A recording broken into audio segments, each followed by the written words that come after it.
that you do, especially once you get out and about and start becoming part of the boards that are going on, and you come back and report to us, or events out within the community, and things of that nature. Commissioner Robinson, would you like to start? Okay, moving on, Commissioner Amoroso. Give him a chance to speak. He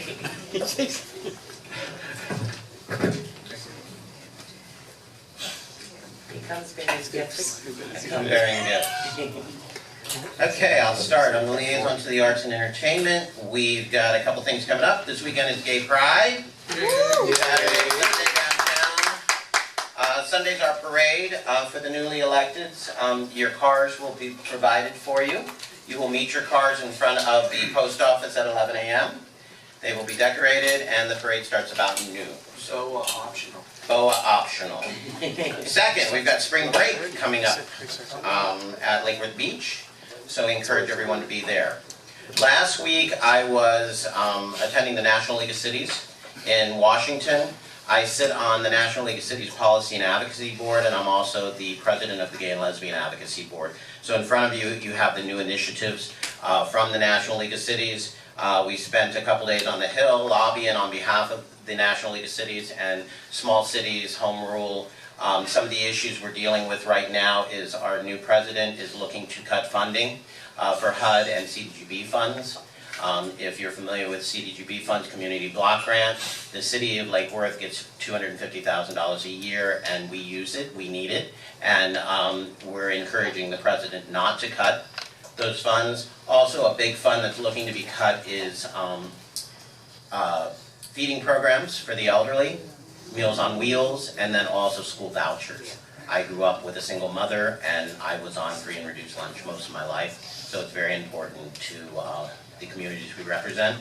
So there's some documentation here, and it's always open for the public if you want to see any of the stuff that I bring back. We also, moving on, I sit on the Sober Home Task Force for Dave Ehrenberg, and then also the Heroin Task Force. The chief alluded to that a little bit. The new program that the chief was talking about came out of a subcommittee from the Heroin Task Force, because when people OD and they go to the hospital, they usually go back, they come out, they go back to the same place they were. It's a burden on the communities, it's a burden on the hospitals. So this subcommittee was formed, nonprofit, that is working with a pilot program with JFK. Unfortunately, we already have 2 people in the program, and that was as of our meeting Friday, and I haven't gotten any updates on it yet. But the idea is to catch them before they go back into the community and help them with temporary housing, services, anything else, and then also look at funding to actually get them a plane ticket to go back to the home that they came from, instead of going back into the situation. So that's a great thing coming out of the Heroin Task Force. And then the Sober Home Task Force, we are challenged with writing legislation for Tallahassee, and we are there.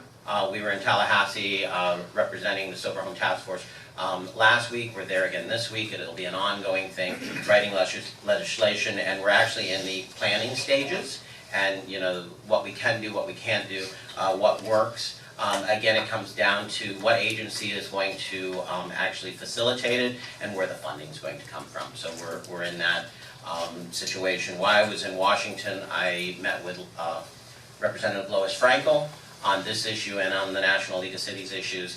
And if you followed, she's on our side. She's working it on a federal level. And there's just so many pieces to the pie that we have to work on. Also, I was in Washington. I took the cottage book with me and gave it to our representatives. So you often hear myself and the vice mayor say that if we're not at the table, we're on the menu. Well, I can tell you, not only was Lake Worth at the table in Washington, we are now on their table. So when you walk into Senator Nelson's office or Lois Frankel's office, you'll see the cottage book. So everybody that's visiting their representatives will also be visiting Lake Worth. I think that's all I've got.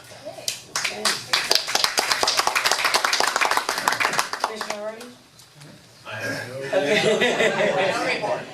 Vice Mayor? Thank you, Madam Mayor. I don't know where to start. I want to tell you that, first off, today is one of the happiest days in my life. I am so tickled to death to be sitting here tonight with the 4 individuals that we're sitting with. I cannot tell you how proud I am of the city and how proud I am of the four of you. And I'm looking so forward to working with you and continuing some of the things that have already been in the works, doing some new and greater things going forward. And I'm so much looking forward to that. And I know that, I suspect anyway, that our new commissioners want to hit the ground running. So I'm going to throw a few things out tonight that you all might want to think about. First of all, we're heading into the budget cycle. We're going to be thinking about our budget here in a couple of months, budget workshops. And there's been some talk about PVSO installing some cameras, some traffic cameras, and of course, I've been advocating for additional cameras that we may have to figure out a way to fund. So I'm hoping that we can have that conversation, that rich conversation through the budget cycle and see what, if anything, we can do to accelerate the number of cameras we can get here in the city to take care of some of the knuckleheads that want to use our city as a, for nefarious reasons. And also, this is probably more of a grant item, but we want to take a look at what we can do to employ the shot spotter as part of our arsenal of weapons or resources, if you will, towards dealing with some of the unfortunate issues we have here in our community. The other thing that I'd like to do, and now that the city manager has a new assistant city manager, by the way, have we officially recognized the new? That was later. Oh, is that coming later? Yes. Shh. Oh, shh. Okay. But what I'd like to do is get the four of you to think about and consider, and let's talk about trying to come up with some sort of a program. I don't know what you would call it or whatever, but basically I'm calling it the office of, I would like to call it the Office of Constituent Services. And basically create a hotline, if you will, some sort of a central number that somebody can be on the receiving end here in the city that's well trained enough that they can direct somebody and get answers from folks the first time they call in the city hall. And folks are not necessarily diverted to a department where they're put on hold, and then they ultimately, in some cases, get voicemail, et cetera, et cetera, et cetera.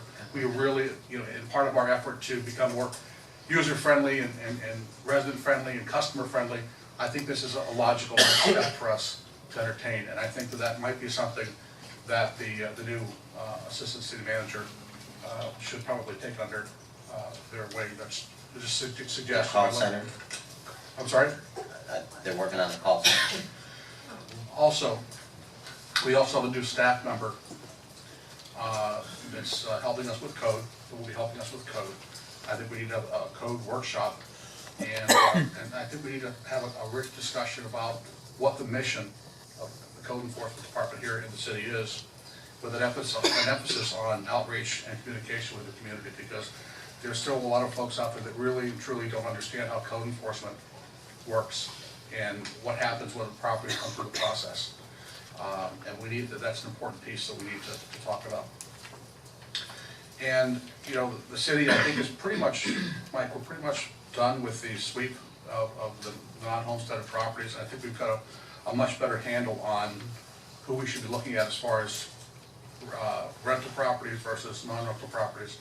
I'm wondering if it might be a good time for us to step back and I think it's been mentioned before, start going directly to the landlord community and identifying the good ones or whatever, but also creating some sort of a landlord program, an educational program, similar to the one that maybe Milwaukee has been employed for a number of years, and see if that might be a benefit to reward, if you will, and educate the good property owners and to, give us a better chance to be successful in our neighborhoods. And last but not least, and this is kind of a Glenn question or statement, I know that Commissioner Amoroso, myself, and the mayor, we attend a lot of neighborhood meetings. And I'm going to suspect that the two new commissioners are going to be attending a lot of neighborhood meetings.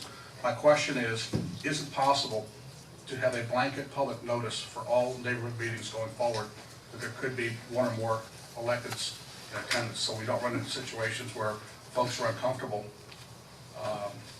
And how does that work logistically?